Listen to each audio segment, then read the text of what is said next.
Hello everyone, welcome back to another Fudce Reviews video. This week we're reviewing Richard Garfield's King of Tokyo from Iello Games. Now this is a game for 2 to 6 players, ages 8+, and it takes about half an hour to play. It's actually quite a relatively easy and simple game to get into.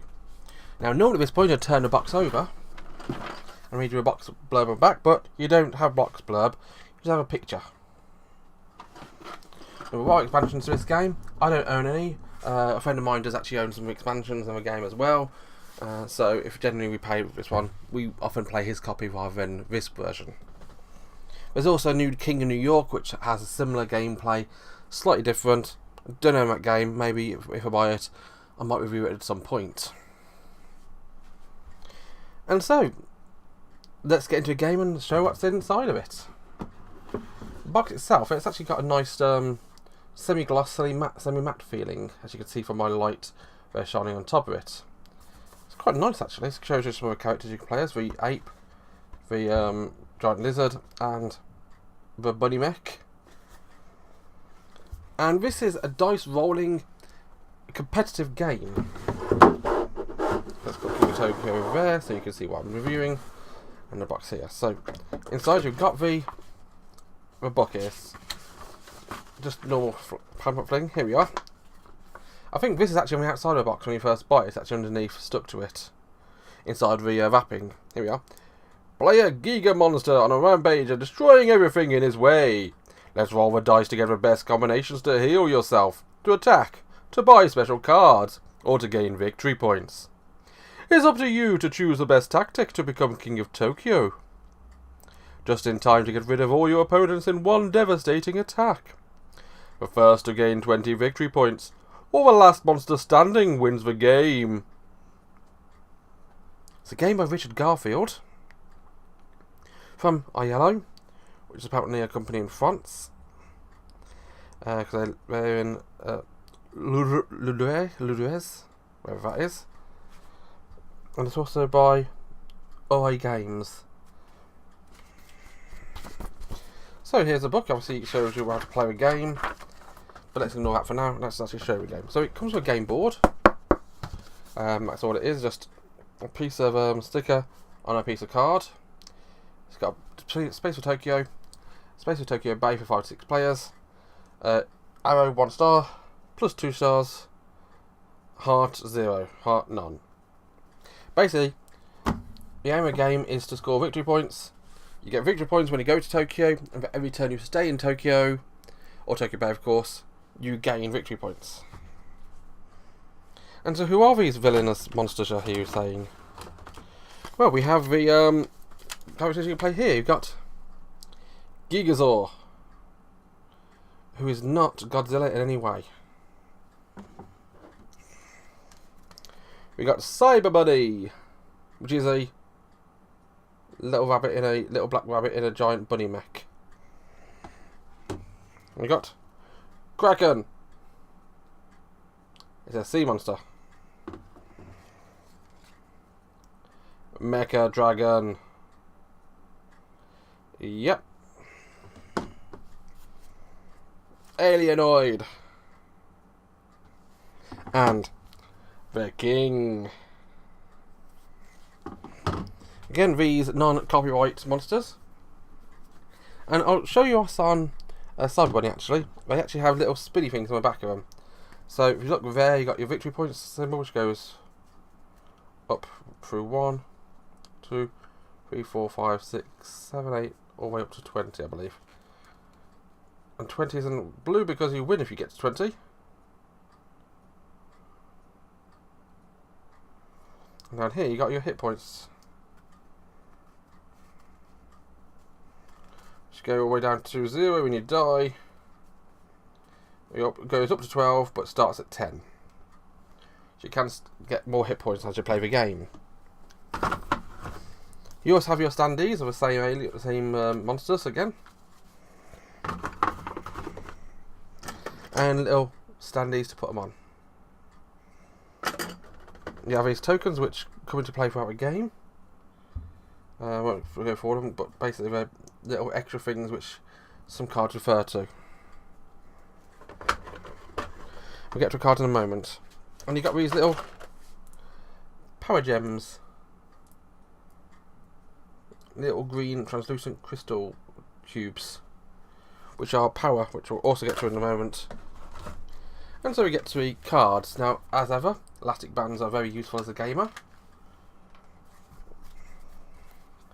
And you get these cards which got power costs, names, and effects. Now, these are actually in play as you're playing the game, and you can buy them using your powered crystals. And I'll try and find another one which says discard, actually. When you buy one, if it says keep, you get it in front of you. For instance,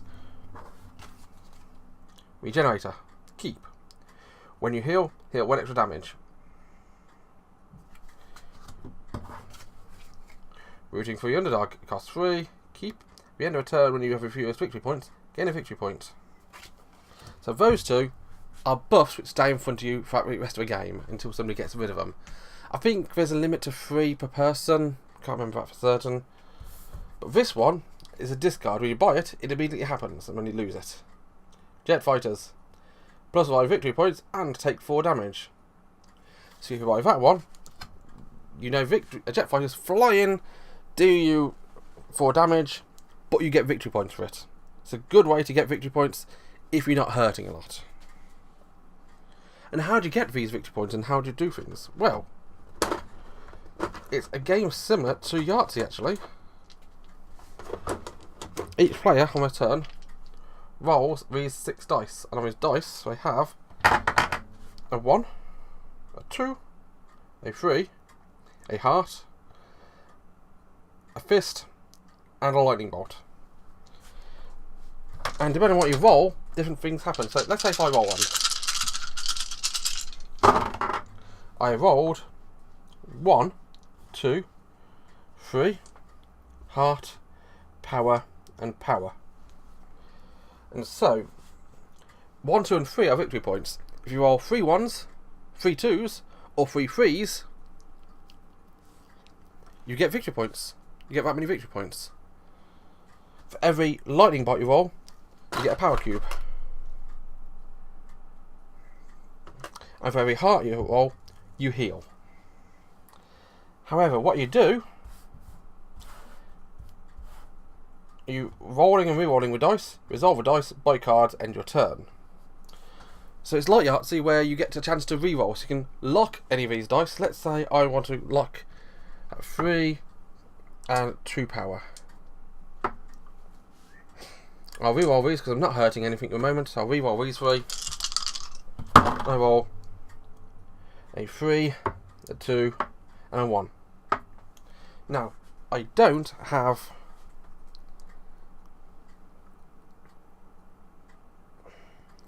three of any number, so I don't score 3 victory points. I don't have any hearts, so I don't heal anything. I don't have any fists, so I don't punch anything.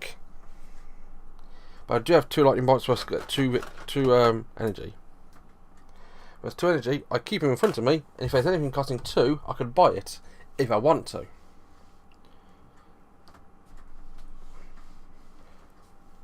Alternatively, you can spend energy to reset the cards. I'm trying to remember how many energy you have to spend to do it. Let's have a quick look at the rule book.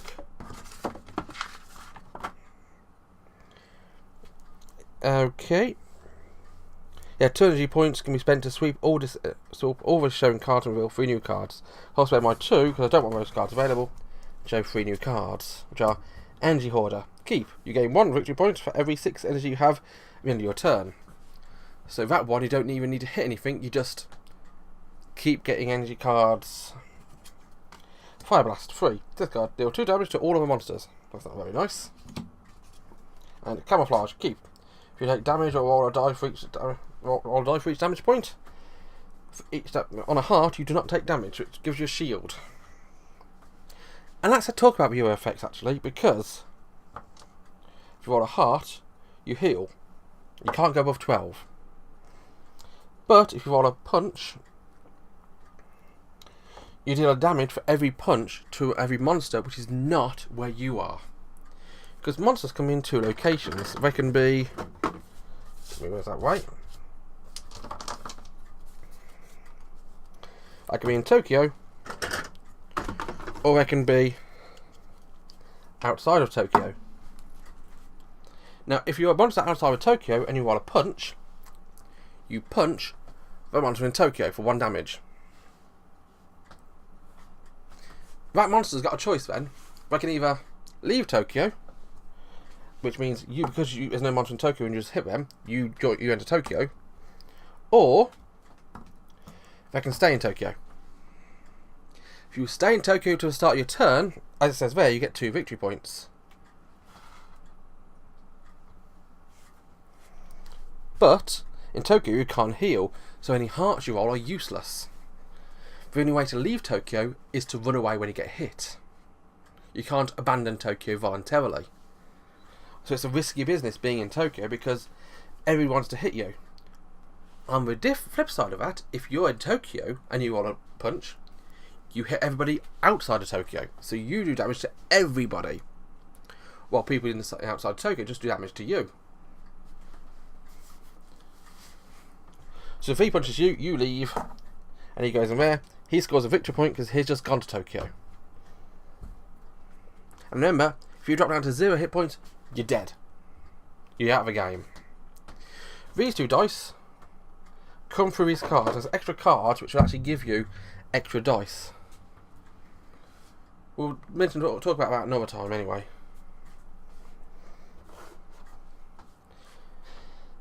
And that is King of Tokyo. I say there are expansions available for it. I do actually think I've got one expansion somewhere. I'm not sure where I'll put it, but oh well. And it's a great game actually. It's quite a fun game. It is as quick as I say it is, but it can get quite violent with all punching and going around Tokyo. Would I recommend a game? Definitely, yeah. I mean, it's a fun little Yahtzee type game where you have fun beating the crap out of other monsters. If you're a fan of Japanese pop culture in general, if you like Godzilla and King Kong and monster movies, it's a fun little diversion. But it's definitely worth a play, even if you don't own it yourself.